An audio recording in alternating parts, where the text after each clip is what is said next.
Prison Stories family, what's up, y'all? I just got a few minutes, man. Just got off work, clocked out, waiting in line for the ferry, so I figured I'd make one right now. I want to touch on something that I haven't really talked about too much, and it's got to do with the gang situation, man. So a lot of these youngsters, they think this gang situation, they hear about it and they think it's cool, credibility, a bunch of people that'll vouch for me, you know what I mean? I got a bunch of homies automatically, stuff like that. And sometimes it's true. You know what I mean? It is like that. You might show up and you do have a bunch of homies. You might show up and a bunch of people can vouch for you and it can be good. But man, there's also times when you show up somewhere and it can be real bad. You know what I mean? You ain't got nobody there, stuff like that. And me, I never thought that would happen to me. I said, man, there's no way. I'm a Crip, man. We're everywhere. We're worldwide. We're the #1 gang. Can't nothing touch us, man. Especially a rolling 60. You know what I'm saying? We go hard, we lock tight, and we stay close together. So I never had no concern going to no prison, no jail, nowhere in the world. I wouldn't today, right now. But the craziest fucking thing happened last time I went. I guess I'll just tell y'all about it. When I caught this last case, it was a federal case. And I didn't catch it at home. I caught it on the road. If you catch a federal case on the road and you get back out on your bond, you're going to have to travel to your court dates. Everything about that, you're going to have to go. You're going to have to rent a car or have a car, rent some rooms, do all that shit if you want to get on bond. If you want to come back out, you got to travel back down there, and that's what I was doing. So when I got sentenced, I was sentenced in the Southern District. That's what happened. I was in Corpus Christi. And when they sentence you in court, the judge talks to you, give you a little time to say anything, whatever. He hits the hammer and gives you your number. When he gives you that number, it's time to go right then.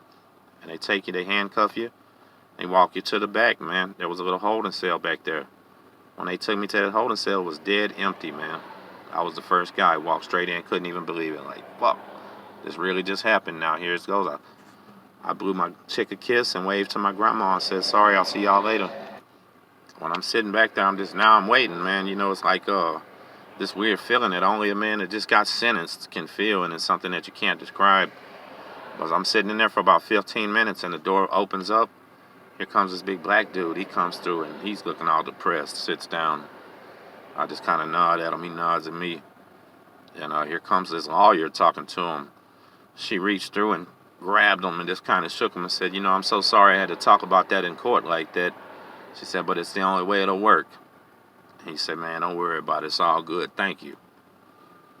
And I didn't even click to what that meant right there. I had no idea what they were talking about. But that dude just ratted and cooperated like hell. And I was the witness and heard it happen, man. I was like, oh, wow. Okay, so we're sitting around. I don't even say nothing to the dude. When I figured out, we're sitting there and about 10 other dudes come through, man. All of them Mexican. It was me, one white dude, one black dude, and about 10 more Mexicans come through. None of us really hardly talk. When they do that, they pull us out after this. And now they're inventorying our property. I had about $800 on me. They were mad because I had so much. They said they're not even able to check in more than $300. I said, well, what are we going to do here with the extra $5? And they were trying to take my $5, and I wasn't trying to give it to them. So we ended up checking in. $800 is what happened. But they take all of us back to some more holding cells, and there were a bunch of other guys there, I guess, coming from other courtrooms and stuff like that.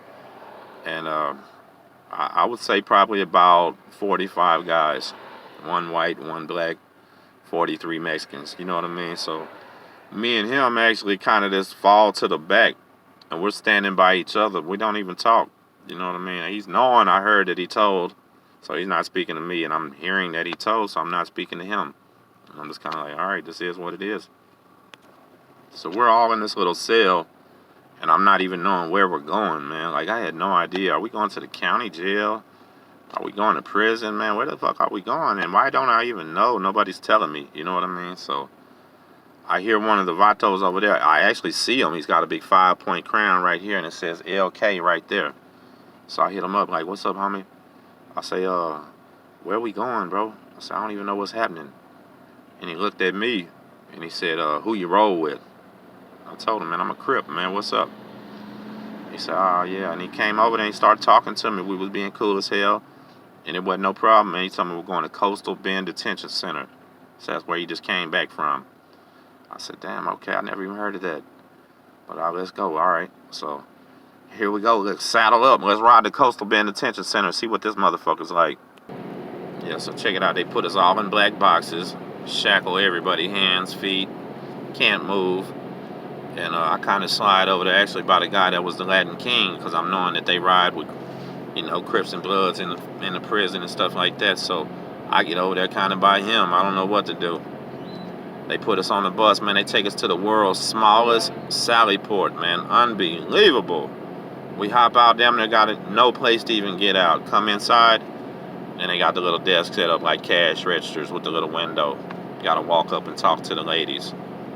So when it's my turn, I walk up and talk to the lady. She said, hey, how you doing? What's your name? Blah, blah, blah. I give her my name. First thing she says, are you in a gang? And I tell her, yeah, I'm in a gang. She said, what gang are you? And I tell her, I'm a Crip. She said, Crip? How do you spell that? I said, what? She said, Crip, how do you spell that? I said, are you serious right now?